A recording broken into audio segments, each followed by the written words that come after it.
Manusia harus hidup berdampingan dengan para reptil raksasa yang menguasai daratan, lautan, bahkan udara. Kini hampir tak ada tempat yang aman bagi manusia karena para dinosaurus telah menyebar di berbagai belahan dunia.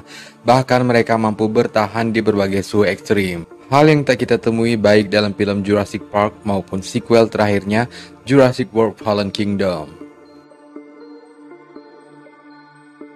Benarkah manusia akan hidup berdampingan dengan para dinosaurus? Melihat dari trailernya, dinosaurus adalah ancaman untuk kelangsungan hidup manusia.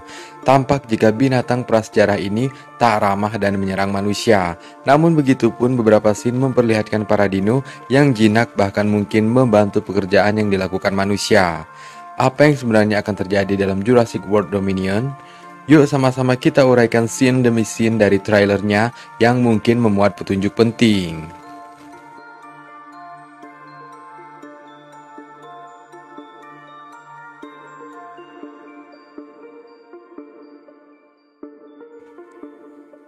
Nongkrong sebelum masuk ke trailernya, ada baiknya kita lihat prolog Jurassic World Dominion yang lebih dulu dirilis sebelum trailernya pada 23 November 2021 lalu. Dalam prolog berdurasi 5 menit 29 detik tersebut, diperlihatkan dunia yang dikuasai dinosaurus 65 juta tahun yang lalu. Prolog tersebut kemudian menunjukkan Giganotosaurus dan T-Rex berkelahi dan akhirnya Giganotosaurus yang lebih besar mampu menumbangkan T-Rex.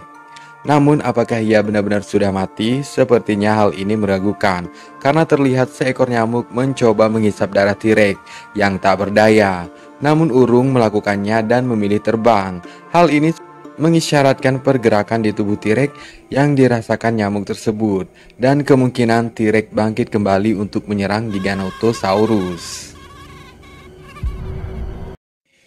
Scene kemudian beralih ke masa sekarang di mana para polisi atau bisa jadi polisi hutan tengah melakukan pengejaran T-Rex yang memiliki ciri sama dengan T-Rex 65 juta tahun yang lalu, yaitu memiliki mata berwarna kekuningan. Hal ini mencolok karena salah satu polisi berhasil melihatnya melalui mata kuning yang menyala.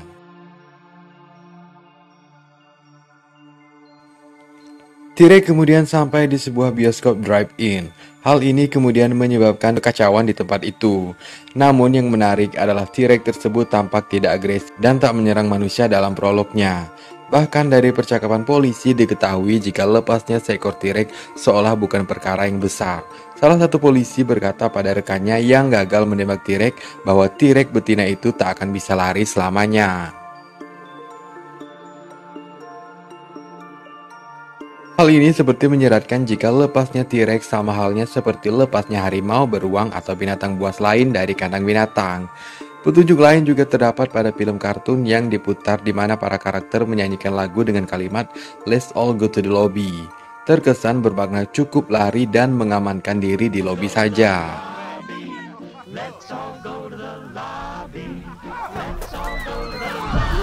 Bisa saja T-Rex yang lepas tersebut adalah T-Rex jinak yang dilatih oleh Owen Grady seperti yang diterangkan oleh Eli Miles dalam Fallen Kingdom, bahwa T-Rex dapat dilatih dan bisa menurut perintah manusia.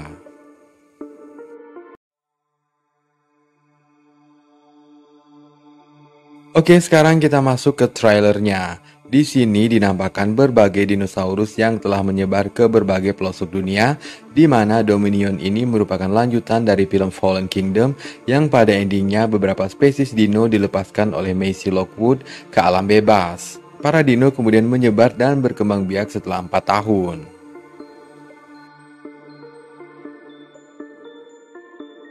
Selain spesies yang sengaja dilepaskan, beberapa dino mungkin berhasil menyelamatkan diri dari ledakan gunung berapi di Isla Nublar.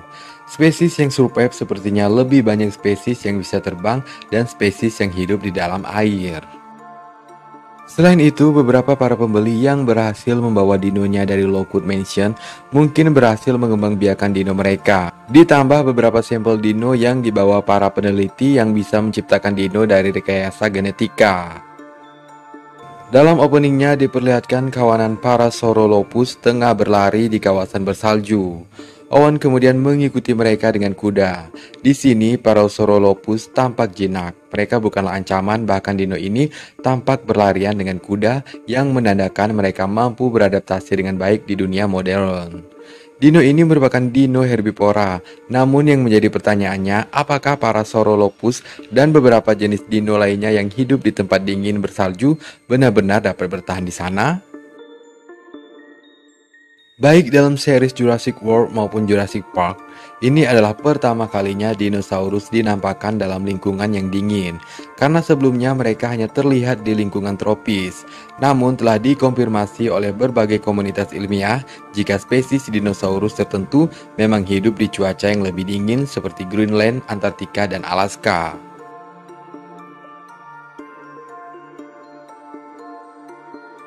Ahli paleontologi menemukan fosil dinosaurus di daerah dingin, seperti yang telah disebutkan di atas. Fosil ini bahkan terdiri dari jenis-jenis yang berbeda-beda, membuktikan bahwa reptil ini mampu bertahan di berbagai iklim. Sehingga Dominion memutuskan untuk menempatkan beberapa spesies dino di iklim yang bersalju. Dalam scene ini, narator yang mungkin disuarakan oleh Dr. Wu mengatakan tentang dinosaurus yang kini bukan hanya angan-angan dan hayalan, namun sudah dapat disentuh dan diraba. Masih di iklim yang bersalju, seorang gadis muda yaitu Maisie Lockwood bersama para pekerja lainnya tengah memperhatikan jenis dinosaurus herbivora yaitu Apatosaurus. Dino ini tengah berteriak di tempat para pekerja kayu, namun ia tampak tidak berbahaya dan para pekerja termasuk Maisie tidak takut dengan Apatosaurus tersebut. Maisie Lockwood merupakan manusia cloning yang sempurna. Ia diciptakan oleh Mr. Lockwood untuk menggantikan putrinya yang telah meninggal. Dalam Fallen Kingdom, usianya masih anak-anak, yaitu 9 tahun.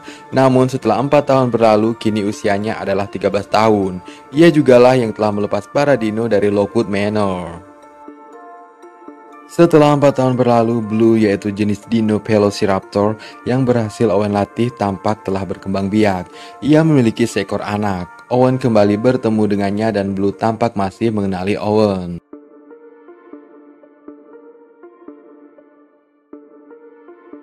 Blue merupakan raptor betina. Dalam trailernya, Claire mengatakan jika mereka tak bisa menahan Blue selamanya di sana. Jika mereka menemukannya, maka kita tak akan pernah melihatnya lagi. Menegaskan jika Blue berada dalam bahaya karena banyak yang mengincarnya. Ancaman mulai diperlihatkan dari seekor predator air yang mengerikan, yaitu Mosasaurus, yang keluar dari lautan untuk menyeret tangkapan ikan milik para nelayan. Hal ini menunjukkan jika beberapa spesies dino, khususnya karnivora, adalah ancaman nyata untuk manusia. Mosasaurus selalu muncul dalam Jurassic World. Ia telah menjelajah lautan dengan bebas. Dino air ini mungkin bisa jadi yang terkuat, paling berbahaya dan sulit dimatikan dalam Dominion ini, karena berada di bawah air dan bisa dengan bebas untuk berenang kemana saja. Bahkan sebelumnya ia mampu melahap Indominus Rex dengan satu kali gigitan. Narator yang mungkin disuarakan oleh Claire juga mengatakan bahwa manusia dan dino tak bisa hidup berdampingan.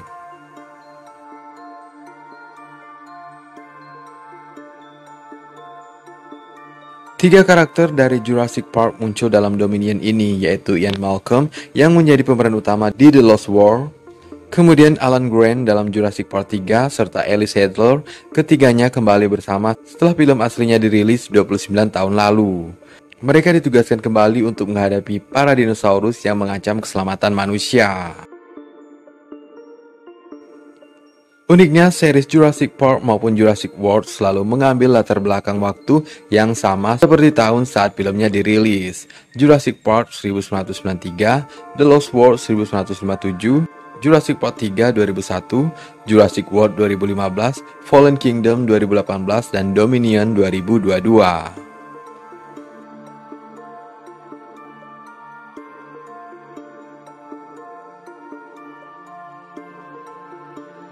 Dominion juga menyatukan dua generasi karakter saat Sam Neill, Laura Dern, dan Jeff Goldblum menampilkan kembali Dr. Alan Grant, Dr. Ellie Sattler, dan Ian Malcolm. Trio asli ini bergabung dengan Chris Pratt dan Bryce Dallas Howard sebagai Owen Grady dan Claire Dearing dari film Jurassic World. Salah satu pemeran baru yang tampak menghiasi sepanjang trailer adalah Kayla yang diperankan oleh Dewanda Wise. Sepertinya ia merupakan karakter penting dalam Dominion. Kayla pertama kali muncul bersama Owen menunggu Claire yang juga tengah berusaha menghindar dari Therizinosaurus. Ia adalah salah satu dino yang sangat aneh, berbulu dan berparuh meskipun merupakan herbivora, namun Therizinosaurus adalah dino yang kejam. Hal ini adalah alasan Owen, Kayla, dan Claire mati-matian bersembunyi darinya. Dr. Ian Malcolm mengatakan jika umat manusia menuju kepunahan spesies, kita tak hanya kekurangan kekuasaan atas alam, namun juga tunduk padanya, ujar Dr. Ian Malcolm. Kemudian layar komputer menunjukkan lambang DNA, sepertinya proses rekayasa genetika untuk menggabungkan DNA dinosaurus yang berbeda spesies dan menciptakan dinosaurus hibrida layaknya Indominus Rex dalam Fallen Kingdom. Di sini juga terlihat Dr. Wu yang menunjukkan wajah tak senang. Kemungkinan ia mengetahui proyek dinosaurus hibrida yang baru. Namun begitupun menurut berbagai referensi tak akan ada dinosaurus hibrida yang akan muncul dalam Dominion. Kawanan Allosaurus mengamuk di Vlaja, sebuah negara di Eropa yang tampak seperti Penis atau Itali. Namun jika kita perhatikan detailnya, negara ini adalah Malta yang berada di Eropa Selatan dan kota tersebut adalah Valletta. Hal ini terlihat dari sebuah tulisan di kapal, yaitu Talos. Talos merupakan container ship yang terdaftar di bawah bendera Malta. Selain petunjuk tersebut, beberapa referensi juga menyebutkan jika Dominion melakukan proses syuting di negara ini.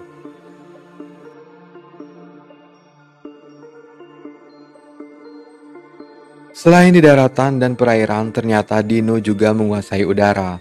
Owen, Claire, dan Kayla harus mempertaruhkan nyawa mereka saat Quetzalcoatlus menyerang dan merusak pesawat mereka. Penderitaan tak berhenti sampai di situ karena Pteranodon tak mau kalah dari dino raksasa tersebut. Kawanan Pteranodon tak membiarkan mereka aman di saat terbang. Dino herbivora Nasutoceratops tampak agresif dan membahayakan. Mereka menyerang mobil dan melemparnya. Apa yang terjadi dengan hewan ini? Apakah ada sesuatu yang membuat mereka seagresif ini? Mungkinkah ini sebuah kesengajaan untuk mengacaukan pihak-pihak tertentu? Messi dalam bahaya. Messi berada dalam kerangkeng. Seekor dino raksasa mencoba melahapnya. Sepertinya itu adalah seekor Giganotosaurus. Messi kemungkinan besar terselamatkan sementara oleh kerangkeng besi tersebut. Sementara rekan-rekannya yang lain mencoba mengalihkan perhatian Giganotosaurus tersebut. Owen, Alan, Claire, dan rekan-rekan mereka berada di sebuah tempat. Tempat tersebut mungkin adalah tempat khusus untuk menampung dan melakukan rekayasa genetika sekaligus penelitian untuk para dino. Hal ini sempat dibicarakan oleh Eli Miles dan Clive dalam Fallen Kingdom. Mr. Lockwood telah menyediakan tempat khusus di sebuah pulau untuk penampungan, penelitian, dan rekayasa genetika terhadap dinosaurus. Dr. Wu dan para dokter yang sempat mengambil sejumlah sampel di Lockwood Manor mungkin telah pindah ke sana. Dua orang anak kecil berlari dari semacam tempat peternakan dan terlihat ribuan hewan yang terbang berhamburan keluar. Apakah itu juga spesies dinosaurus atau nyamuk dari zaman prasejarah? Mengingat prolog Dominion menampilkan seekor nyamuk yang akan menghisap darah T-Rex. Sepertinya itu bukanlah nyamuk, karena para ilmuwan yang pernah menemukan fosil nyamuk prasejarah, baik ukuran maupun bentuknya tidak mengalami evolusi dari dulu. Artinya nyamuk yang kita lihat sekarang sama dengan nyamuk puluhan juta tahun yang lalu. Sementara dalam trailernya hewan terbang tersebut tampak lebih besar seukuran kelelawar. Bisa jadi ribuan hewan terbang tersebut adalah bayi Pteranodon atau Pterodactyl yang sengaja diternakan. Dino yang tampak selanjutnya adalah dino berjumbai warna-warni, yaitu Dilophosaurus yang berhadapan langsung dengan Claire. Ia tampak menyeramkan dan berbahaya. Dilophosaurus ini dapat meludahkan asam korosif. Kemampuan ini merupakan kemampuan fiktif yang dibuat untuk Jurassic Park. Menuju ending trailer, para karakter berkumpul untuk menyaksikan dino yang lebih besar daripada T-Rex. Sepertinya ia adalah salah satu musuh utama dalam Dominion, yaitu Giganotosaurus yang merupakan teropoda besar. Bahkan dalam prolog Dominion, ia berhasil mengalahkan T-Rex. Arongkrong, bagaimana menurut kalian? Mampukah para pahlawan dari Jurassic Park dan Jurassic World ini mengatasi para dino yang mungkin menyingkirkan manusia dan mendominasi dunia? Jika kalian menemukan petunjuk dan teori, boleh share di kolom komentar ya. Kita tunggu filmnya 10 Juni 2022 nanti. Thanks for watching.